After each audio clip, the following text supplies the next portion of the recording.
Assalamualaikum warahmatullahi wabarakatuh. Salam sejahtera untuk kita semua. Perkenalkan, saya Riwi Diah Pangesti, dosen pada program studi S1 Statistika, Fakultas Matematika dan Ilmu Pengetahuan Alam Universitas Bengkulu. Pada kesempatan ini, saya akan menyampaikan pengantar pelaksanaan pembelajaran sebagai bagian dari pernyataan diri dosen dalam unjuk kerja Tridharma Perguruan Tinggi atau PDD UKT-PT bidang pengajaran pada mata kuliah Aljabar Matriks. Mata kuliah Aljabar Matriks dengan kode STK 116 merupakan mata kuliah pada program studi S1 Statistika yang dilaksanakan pada semester 1 dengan bobot 4 SKS tatap muka. Mata kuliah ini menjadi salah satu mata kuliah dasar yang penting bagi mahasiswa statistika karena memberikan landasan matematis yang akan digunakan dalam memahami berbagai konsep dan metode statistika pada mata kuliah selanjutnya. Dalam pembelajaran aljabar matriks, mahasiswa tidak hanya diarahkan untuk mampu melakukan operasi dan perhitungan matriks, tetapi juga memahami struktur matematis yang mendasarinya serta menggunakannya untuk menyelesaikan permasalahan secara logis dan sistematis. Sesuai dengan rencana pembelajaran semester yang telah disusun, mata kuliah ini digunakan untuk mendukung 3 capaian pembelajaran lulusan program studi. CPL pertama berkaitan dengan sikap bertanggung jawab atas pekerjaan di bidang statistika secara mandiri.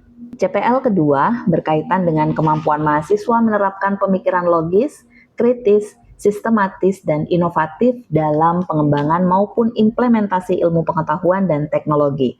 Sedangkan CPL ketiga berkaitan dengan penguasaan konsep dasar keilmuan statistika dan metode-metode analisis statistika yang dapat diaplikasikan pada berbagai bidang terapan. Ketiga capaian tersebut kemudian diturunkan ke dalam capaian pembelajaran mata kuliah dan kemampuan akhir pada setiap tahapan pembelajaran. Secara umum, setelah mengikuti mata kuliah ini, mahasiswa diharapkan mampu menjelaskan, menerapkan, dan menganalisis konsep aljabar matriks yang meliputi matriks dan operasinya, sistem persamaan linier, determinan, vektor dan ruang vektor, hasil kali dalam dan ortogonal, nilai agent dan vektor agent, diagonalisasi, transformasi, sistem persamaan diferensial matrik, serta matrik khusus dalam penyelesaian masalah matematis dan statistika secara logis, sistematis, teliti, mandiri, dan bertanggung jawab. Untuk mencapai kemampuan tersebut, proses pembelajaran disusun secara bertahap. Pada bagian awal perkuliahan, mahasiswa mempelajari konsep dasar matriks, jenis dan operasi matriks, transpose, trace, matriks elementer, matriks partisi, serta inverse matriks. Materi kemudian dilanjutkan dengan sistem persamaan linier, eliminasi Gauss dan Gauss-Jordan, determinan, serta aturan Cramer. Selanjutnya, mahasiswa mempelajari vektor dan ruang vektor, kebebasan linier, basis dan dimensi, ruang basis, ruang kolom, null space, range, dan rank matriks. Setelah ujian tengah semester, pembelajaran dilanjutkan dengan hasil kali dalam, ortogonalitas, proses Gram-Schmidt, nilai agent dan vektor agent digunakan transformasi bidang, sistem persamaan diferensial matriks hingga beberapa matrik khusus dan penerapannya dalam statistika. Dalam pelaksanaannya, saya berupaya menerapkan pembelajaran yang berpusat pada mahasiswa. Pembelajaran tidak hanya dilakukan melalui penyampaian materi, tetapi juga melalui diskusi, latihan terbimbing, problem solving, serta case method pada materi-materi yang memungkinkan mahasiswa menganalisis suatu permasalahan. Sebagai contoh, pada materi sistem persamaan linier, mahasiswa dapat diberikan suatu permasalahan yang terlebih dahulu harus diterjemahkan ke dalam model persamaan linier. Mahasiswa kemudian merepresentasikan sistem tersebut dalam bentuk matriks, menentukan metode penyelesaian yang sesuai, melakukan operasi baris elementer, dan menginterpretasikan solusi yang diperoleh.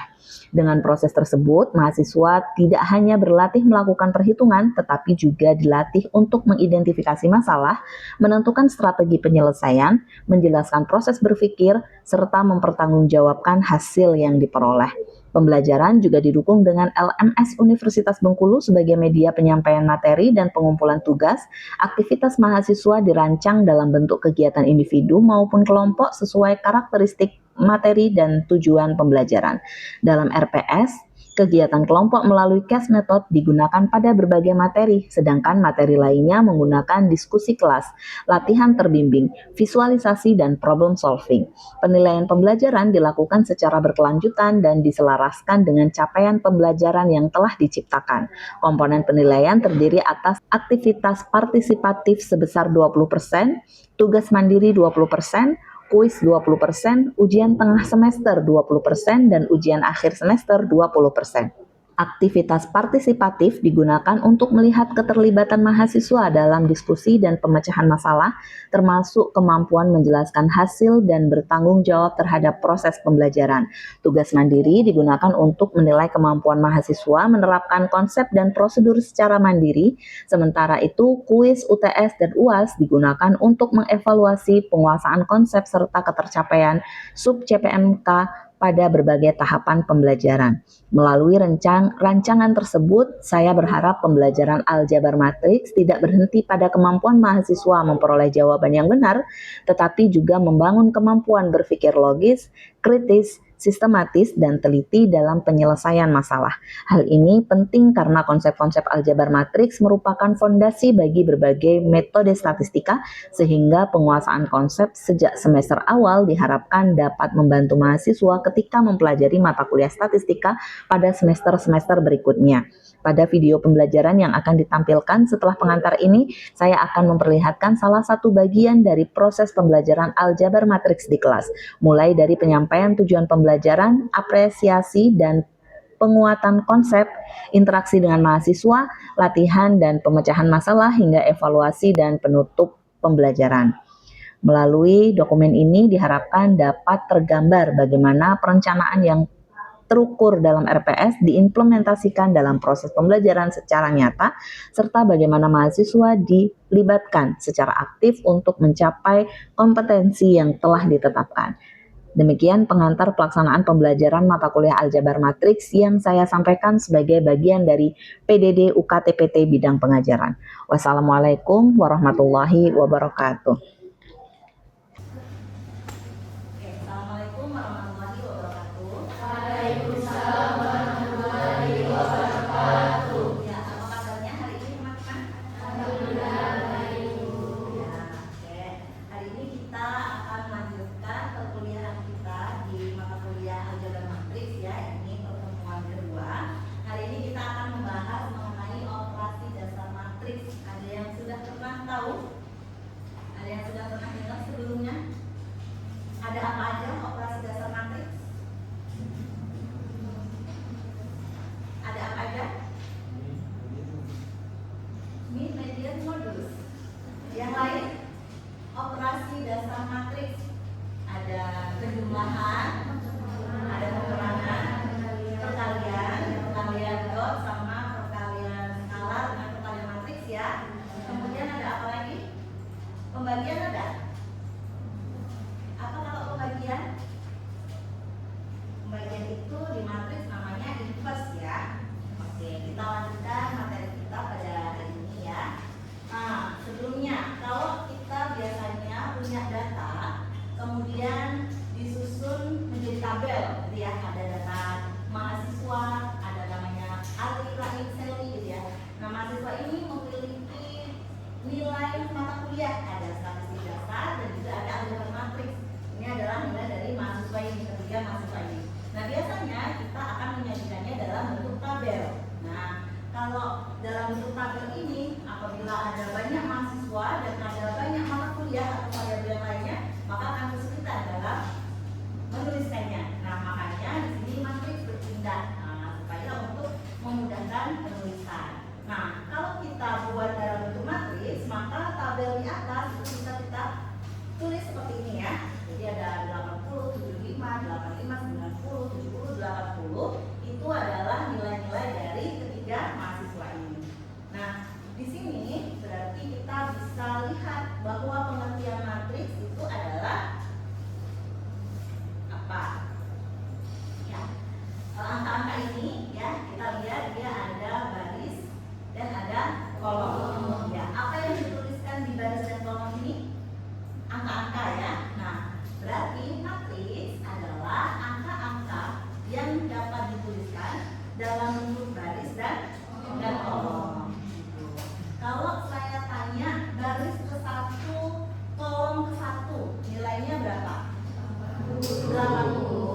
Oke, benar ya. Nah, maka di sini bisa kita definisikan definisi dan ukuran matriks ini berdasarkan Hoan Anton ya. Nah, definisi matriks itu adalah matriks adalah susunan bilangan yang berbentuk persegi atau persegi panjang yang disusun dalam baris dan kolom. Gitu. Nah, jika suatu matriks memiliki n baris dan n kolom, maka matriks tersebut disebut memiliki ukuran atau size ya, atau nanti juga bisa disebut ordo sebanyak m kali n.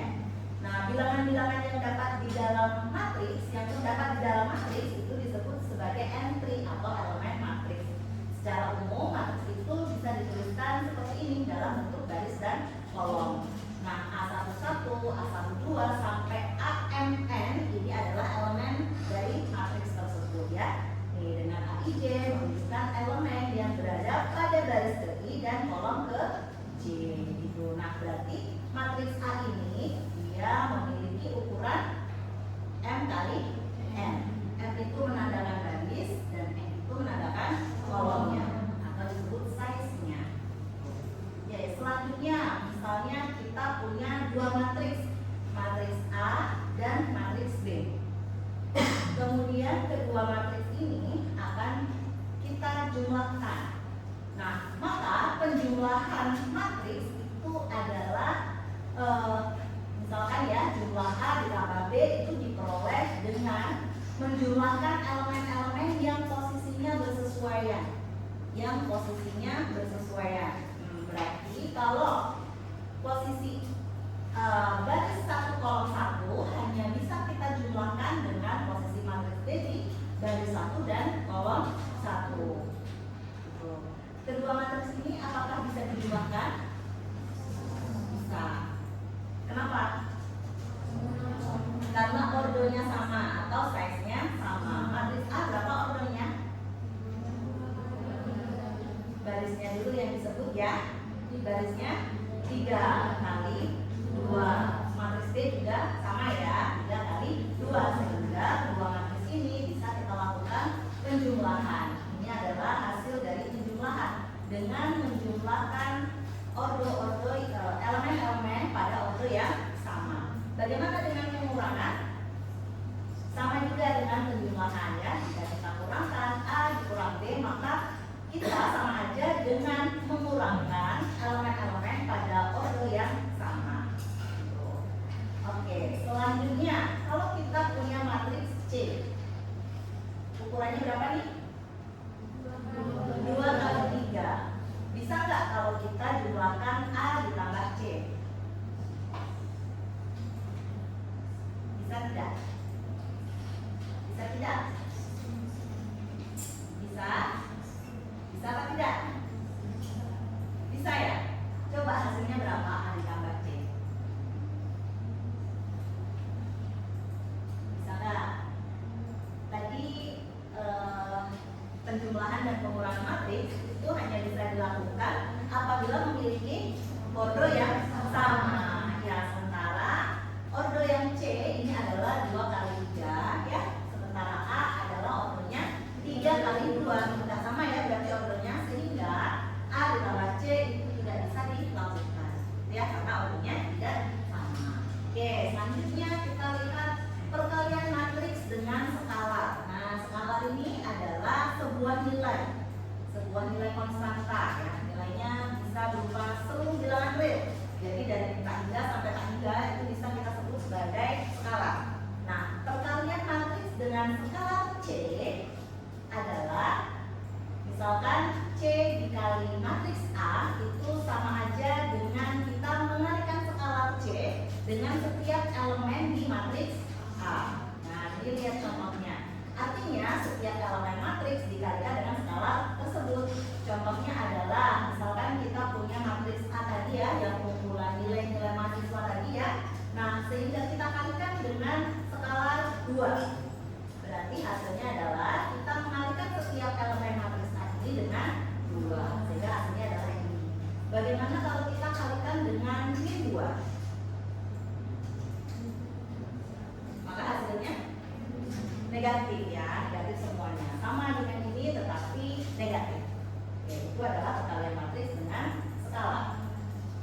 kita lanjutkan operasi matriks yang berikutnya, yaitu perkalian matriks dengan matriks. Jadi ada satu matriks dikalikan dengan matriks yang lainnya. Nah, di sini ada definisinya juga. Jika matriks A berukuran M dikali N dan matriks D berukuran N dikali L adalah skala, maka perkalian A dikali B, mohon maaf ya, bukan skala tetapi matriks, ini salah ketik ya, harusnya adalah matriks. Jika A berukuran M kali N dan B N kali L adalah matriks, maka perkalian A dikali B dapat dilakukan dengan menghasilkan matriks juga dengan ukuran M dikali N. Jadi A dikali B itu ukurannya adalah M, matriks C yang ukurannya M dikali R. Sehingga perkalian matriks dengan matriks itu memiliki syarat bahwa kolom pada matriks yang pertama itu harus sama dengan jumlah baris pada matriks yang kedua. Matriks yang pertama jumlah kolomnya adalah N, ya, harus sama dengan jumlah baris pada matriks yang kedua, N juga. Maka perkalian dari matriks ini akan menghasilkan matriks yang ordonya itu sama dengan baris pada matriks pertama dikali dengan kolom pada matriks yang kedua. Nah, ini adalah syarat keterdefinisian. Jumlah kolom matriks pertama harus sama dengan jumlah baris matriks kedua. Atau kalau kita punya matriks yang pertama berordo M kali N, kemudian matriks kedua berukuran N kali L, maka hasil kalinya nanti adalah juga sebuah matriks yang ukurannya atau ordonya adalah M dikali N. Oke, ini contohnya. Misalkan ada dua matriks, matriks A berukuran 2 kali 3 dan matriks B berukuran 3 kali 4. Maka A dikali B ini bisa terdefinisi atau bisa dikalikan menjadi ordonya adalah 2 dikali 4, ya, karena jumlah kolom pada matriks pertama sama dengan jumlah kolom pada matriks kedua. Sehingga ukuran matriks A dikali B itu menjadi 2 dikali 4. Bagaimana dengan B dikali A? Apakah bisa dilakukan? Tidak bisa dilakukan, ya, karena apa? Karena kolom di B itu berbeda dengan baris di A. Nah, sehingga kita dapat satu kesimpulan bahwasannya perkalian matriks A dikali B itu tidak mesti sama dengan perkalian matriks B dikali A. Oke, kita lanjutkan lagi untuk perkalian. Ada aturan baris dan kolom. Jika matriks C itu adalah hasil dari perkalian matriks A dengan matriks B, maka elemen dari C, I, J itu diperoleh dengan mengalihkan elemen-elemen baris ke I dari A dengan elemen-elemen kolom ke J dari matriks B yang bersesuaian. Nah, kemudian kita jumlahkan hasilnya. Di sini ada C, I, J. Ini berarti hasil dari perkalian A dengan B pada kolom ke I, pada baris ke I dan kolom ke J itu sama aja dengan AI1 B1J ditambah AI2 B2J dan seterusnya, atau jika kita tuliskan dalam bentuk sigma itu seperti ini penulisannya. Oke, selanjutnya adalah ini. Misalkan ada dua matriks A dan D. Untuk elemen pertama atau hasil kali dari matriks A dengan matriks B pada elemen pertama, atau kita lambangkan C11 ya, baris pertama, kolom pertama, itu sama aja dengan mengalihkan baris pertama matriks yaitu 1, 2 dengan kolom pertama matriks kedua atau matriks yang B 2, 1, sehingga 1 dikali 2 ditambah dengan 2 dikali 1, nanti hasilnya adalah 4. Bagaimana dengan perkalian matriks AB pada elemen ke-21? Ada yang mau jawab? Dihitung seperti ini. C21 sama dengan, boleh ya teman-teman? Kalau ada yang mau maju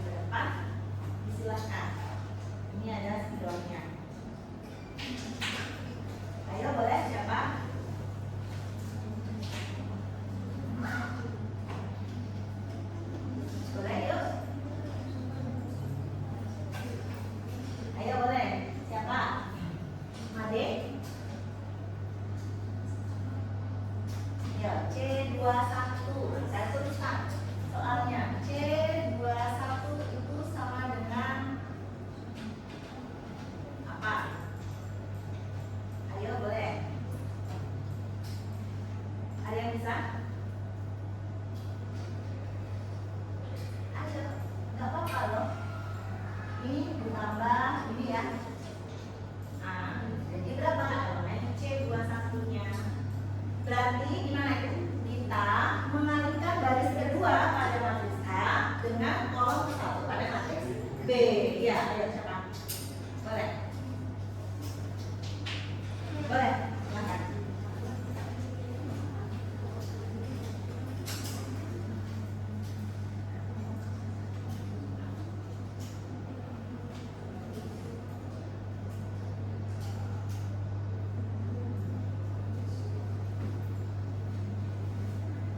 Sudah?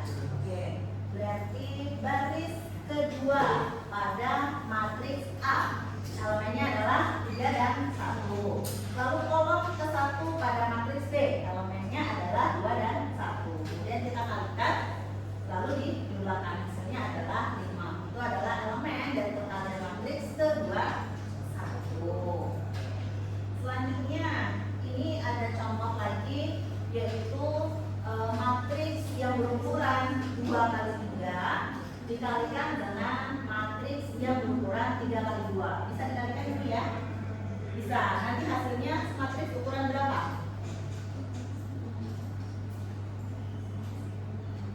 Matriks ukuran berapa hasilnya? Hasilnya 2 kali 3, 3 kali 2. Nanti akan menghasilkan matriks yang berukuran 2 kali 2. Oke.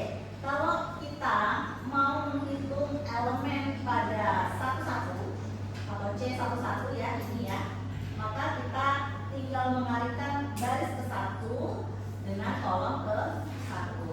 Baris ke-1-nya ada 2, 1, 3. Kita kalikan dengan baris pada kolom ke-1 matriks B 5, 1, dan 3.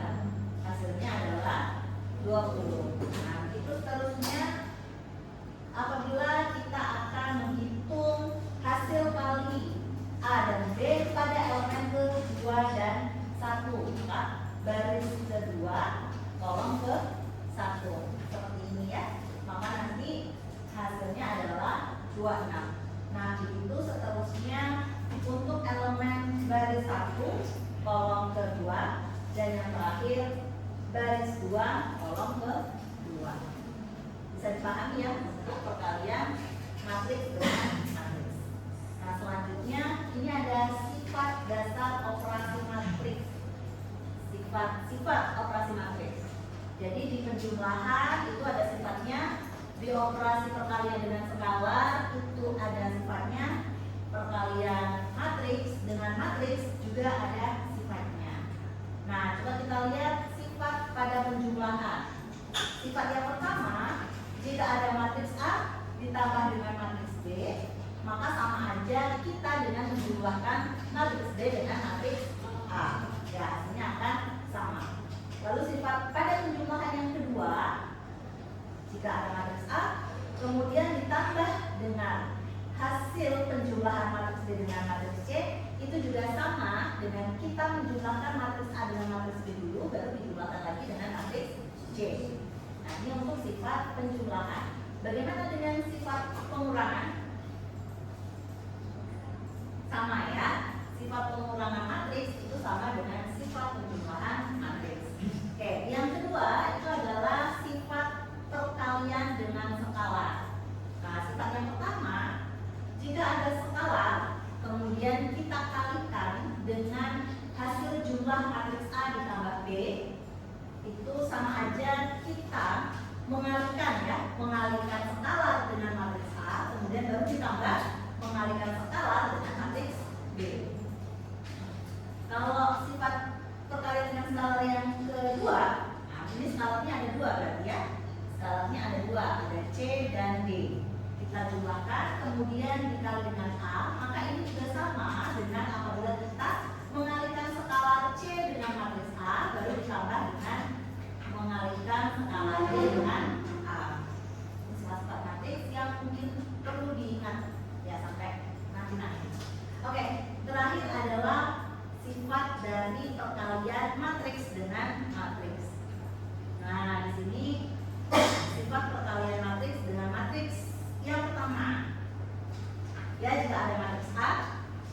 matriks A ini dikalikan dengan matriks BC, artinya matriks BC dikalikan terlebih dahulu ya, baru kemudian A dikalikan dengan matriks hasil perkalian dari matriks BC.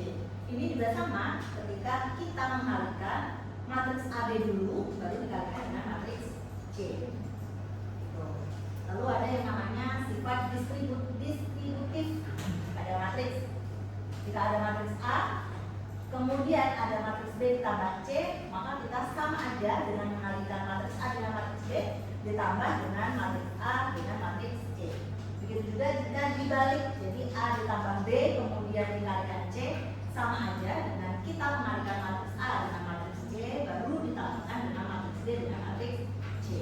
Nah, namun ini yang sudah sempat kita bahas tadi ya, perkalian matriks AB itu tidak selalu sama hasilnya dengan perkalian matriks B dengan A.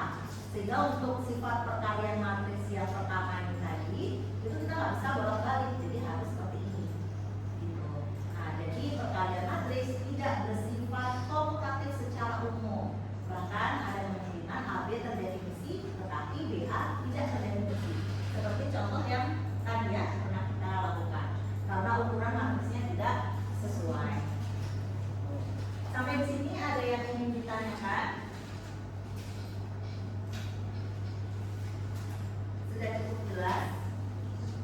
Ada yang ingin ditanyakan sebelumnya atau ingin didiskusikan?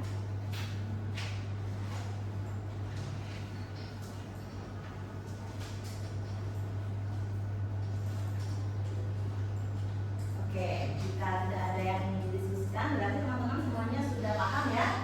Jadi hari ini tadi kita sudah membahas apa? Operasi dasar matriks. Ada berapa aja? Ada apa aja?